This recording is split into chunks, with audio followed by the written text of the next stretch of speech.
Okay. Round 24 power rankings in what will be the second last power rankings of the year ahead of Thursday night football tonight. So yeah, some minor changes based on the results in round 23 and overall we'll get into it. Thanks for your patience as I battled a minor cold this week and hope you enjoy. 18 as always, and not really much change going on here considering their position, the West Coast Eagles. After a very competitive effort against the LA Crows, they kind of just fell into their usual traps against the Western Bulldogs, who did what they do best and absolutely blew out overall lower ranked side above them. But overall, just the discrepancy between the two sides was just seen. Like the Eagles went all the way to Marvel Stadium to score just 4 goals for the whole game this week. And overall, it's hard to see them being the Sydney Swans, who are in decent form at the moment. So 1-win season likely coming out for them. It will be the first 1-win season since the 2013 Demons. Actually, 2013 Giants. Sorry, 2013 Giants. Got that wrong. Sorry. But the Demons felt like they were a 1-win team, considering their only win for the year outside of the Giants was the Western Bulldogs that year. So, yeah, but overall, just dark days for the Eagles, and there'll be some rough truths had in the offseason. 17, North Melbourne, who actually, now that I think about it, no. Just remembered on my notes, no. 17 is actually the Bombers this week, who drop one spot to the 17 rank, and overall, 12 losses in a row now. Last game coming up on Thursday Night Football for them. They were very competitive against the Saints. To be honest, the Saints, they could have won that game. They just kicked so poorly in the first quarter, and then Mason Redmond missed that shot late, but the Saints had just squeezed by against them. I posted something on TikTok about that game, which got a few views, which was pretty cool to see. But follow my TikTok if you haven't. Like, I'm definitely gonna update way more heading into the finals, and I might have something about it about tonight's game coming up. So yeah, but overall, the Bombers, just injuries have cruelled them this year in so many ways, and 12 losses in a row heading into this Carlton game. They will be very glad to see this season end well and true. Anyway, there you go. That's it. Anyway, I have to cut all this part out. 16 this week. Again, so sorry about the throat. 16 this week. Again, dropping one spot on the rankings is Richmond, who overall had a pretty disappointing effort against North Melbourne, and it was competitive for three quarters in that game, but they just fell away late, and overall, North were able to swamp them late, and North are above Richmond in their overall list building strategy. So some Richmond, they should have won that, but still a little bit disappointing, considering Richmond would have given themselves a real shot to win that heading into the game. And they've got Geelong in their final game, so that should be a little bit brutal. But overall, pretty successful year for the Tigers, all things considered, considering I think a lot of people are expecting a much lower ranking at this point.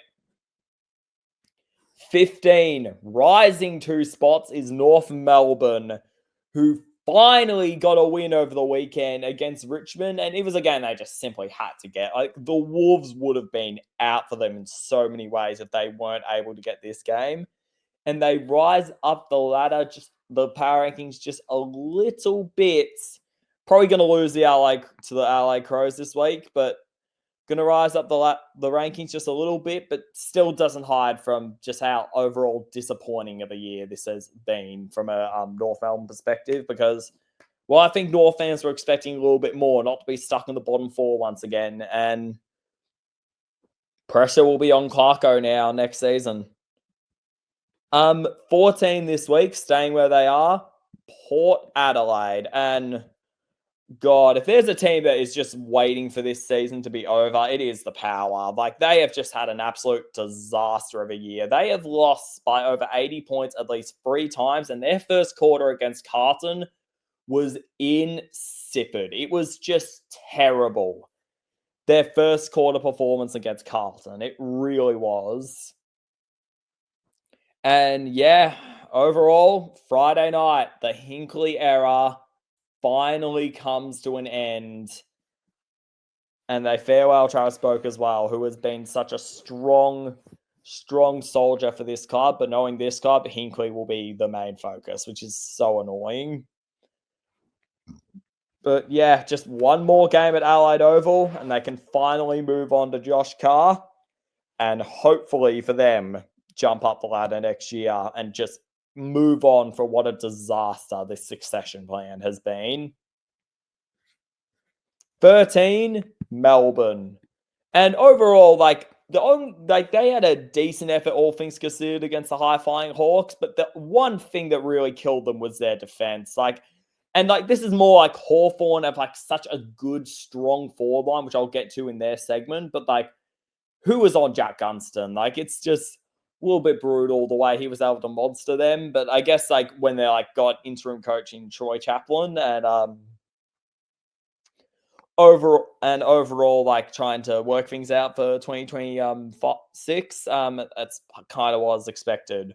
Mark Williams was recently sacked this morning, so they've sacked another coach now, and I think Greg Stafford was already let go. Alan Richardson might be let go as well. Complete change coming in for the Demons as maybe Nathan Buckley comes on as coach. 12 this week, and another club that will have a lot of change coming to their doorstep, Carlton, who played their final game tonight against the Bombers to end what is overall being just a drama-filled year at the club. Graham Wright has pretty much begun his duties. They've let go of their football manager, and now we'll see what happens with their star players. Charlie Curnow and Sam Walsh had a strong game on the weekend, and we'll see what happens with their future. Sydney looking into Charlie Curnow, which is very interesting to overall see.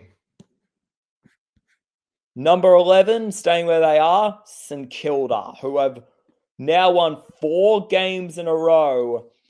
And they are just getting by the skin of their teeth every time. This is one of the more luckier 4-game winning streaks I've seen in a while in football. But it's a 4-game winning streak, all right. As they just beat Essendon after Mason Redmond's shot missed the goals and beat Melbourne after that, obviously in that infamous finish in the fourth quarter. We're able to hang on against North Melbourne and Richmond and now beat Essendon. But obviously the big news this week, Nasiah Waganimura has re-signed a $2 million deal for one of football's marquee players. I'm so happy for St Kilda, the fact he's decided to sign instead of going to, say, the Crows. Very happy for them. That long-suffering fan base, they deserve something like this. And they're also going to get Tom DeConey and Lee Kalia whilst at it. So, Saints, destination club out of nowhere. What another team to watch heading into 2026, I reckon. Number 10, staying where they are from last week, is Collingwood. And I'll explain why they stay where they are. Because you may think, they only lost to the Adelaide Crows by 3 points. They lost to the number 1 team in the rankings by 3 points. Shouldn't they go above Sydney? And that is a good point. But they had 72-30 inside 50s. You don't lose that fucking game if you're a real team with 72-30 inside 50s. Yet Collingwood's inside 50 entries was so abysmal.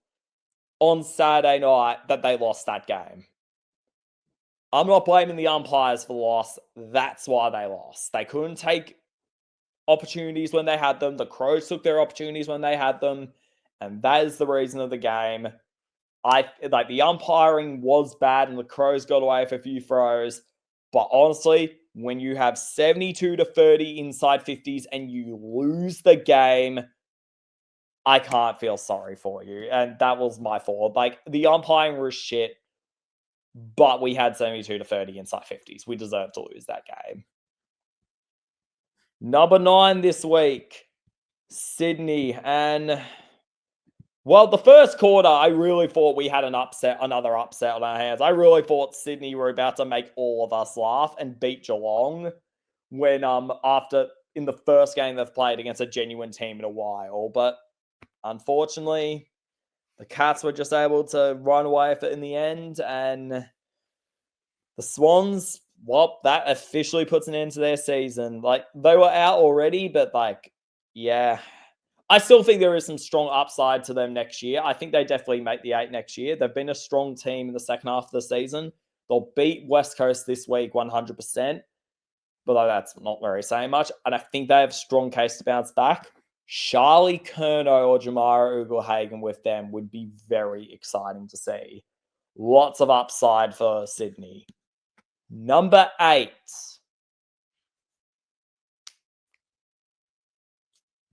Western Bulldogs. And, well, they got the easy game out the way, and now the moment of destiny arrives on Sunday Arvo, sorry.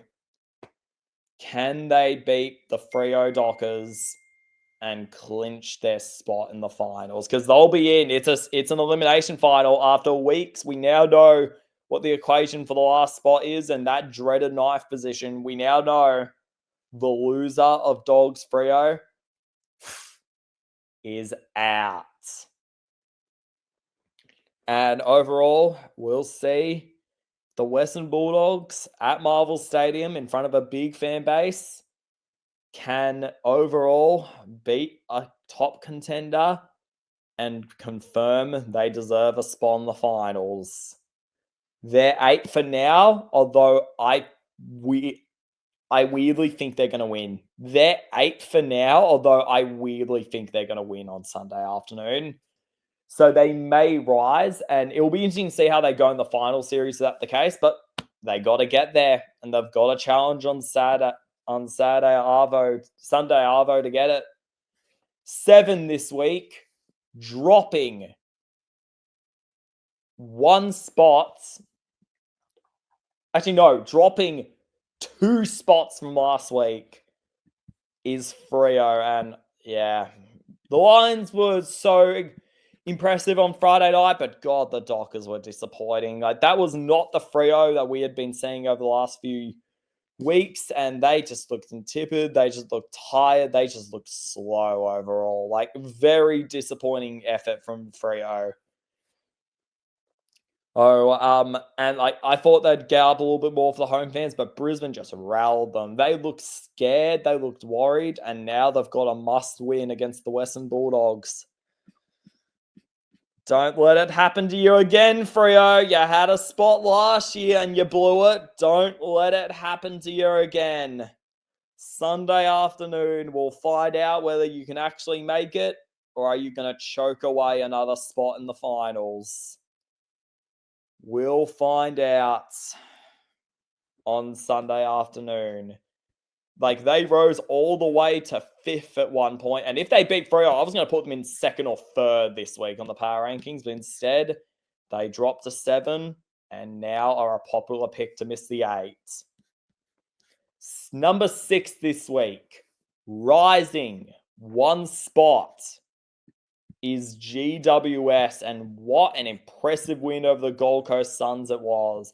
They put to bed any concern that they were going to be the team that missed finals, and they just put their own business. They just made work of the Suns so easily without Jake Stringer, without Jesse Hogan. which goes to show just how deep of a lineup they have and how strong of a lineup they have. I still think they're a team no one wants to play in week 1 of the finals. They're the kind of team that's going to pull an upset and end a really good team season. They have such a good list. The only reason I don't have them like at 5th at the moment is I'll explain it when I talk about the 15. But I reckon like they're definitely the kind of team to watch out for in finals, and I rate their list profile so well. And that win against the Suns just showed it. Number 5, rising 2 spots this week, is Hawthorn. I want to chronicle that the Hawks are starting to come up in these rankings.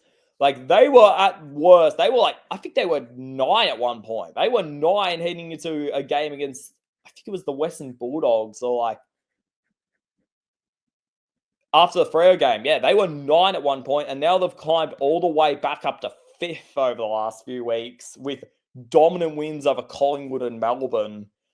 And Jack Gunston just in the form of his life at the moment, just playing so well. I think their 4 talls is a genuine strategy that they might have throughout the final series, and I think it could be an X factor for them.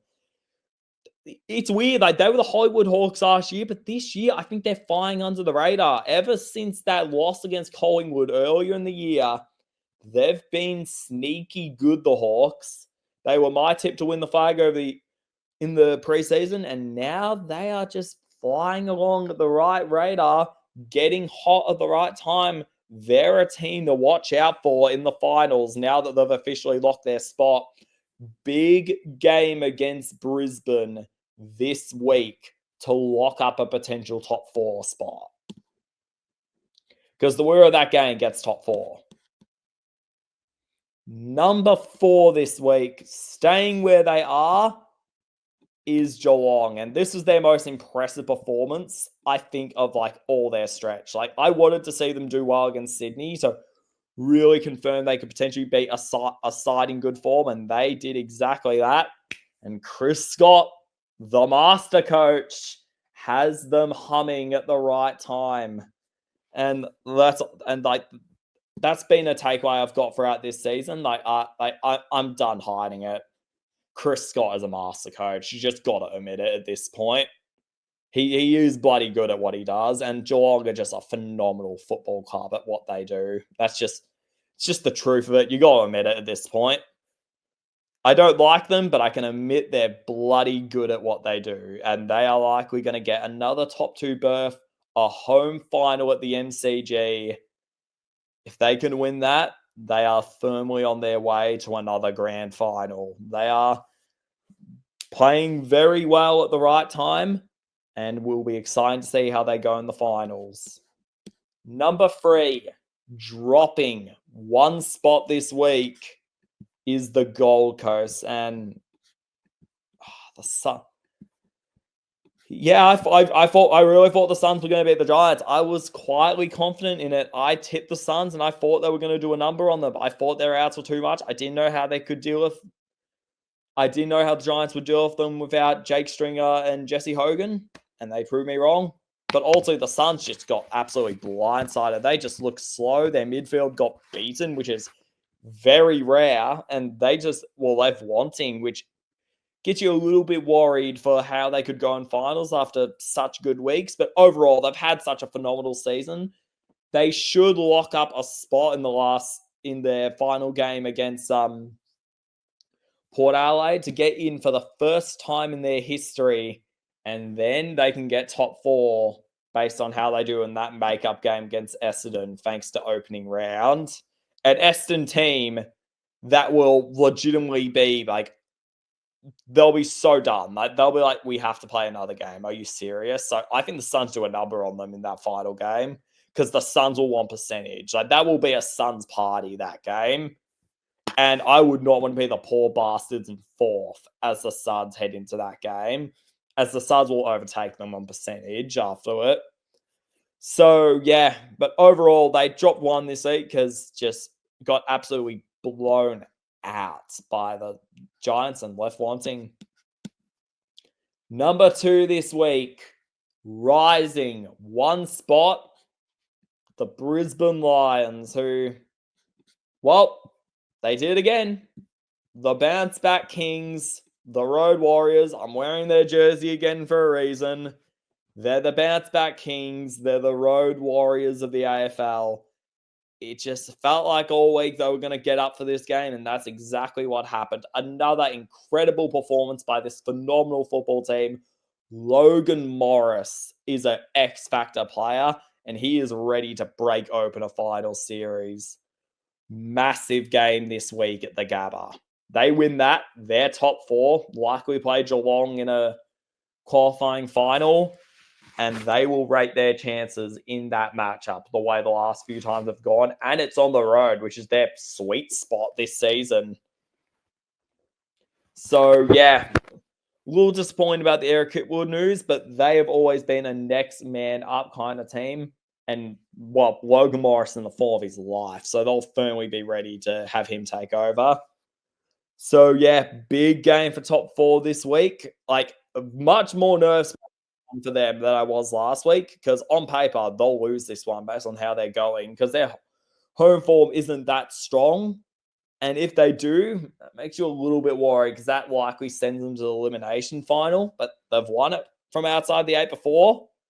Could they do it again? We'll find out. They'll have to if they lose this, which is why it's massive. And now, number 1 for the 5th week in a row, I think it is. And another week where they just hung on to it, the Adelaide Crows. And I know the umpiring, like, very, very big controversies around that game. They definitely was probably out of bounds. Should have been a Collingwood free with 50 seconds to go, because of Riley Philfort's deliberate. And, like, definitely got away with a few crow throws, but overall, like, their defense, like, that was a defensive statement, that game, to weather all of Collingwood's inside 50s and just be able to win still. That was an absolute statement. And now the Crows have the minor premiership for the first time since 2017.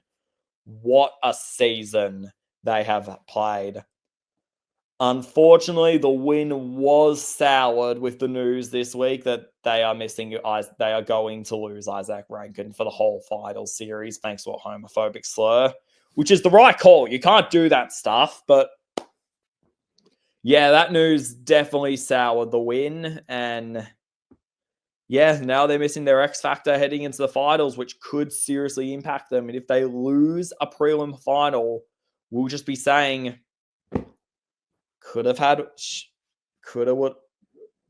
what such a shame you didn't have Rankin. You're probably in the grand final if you had Rankin.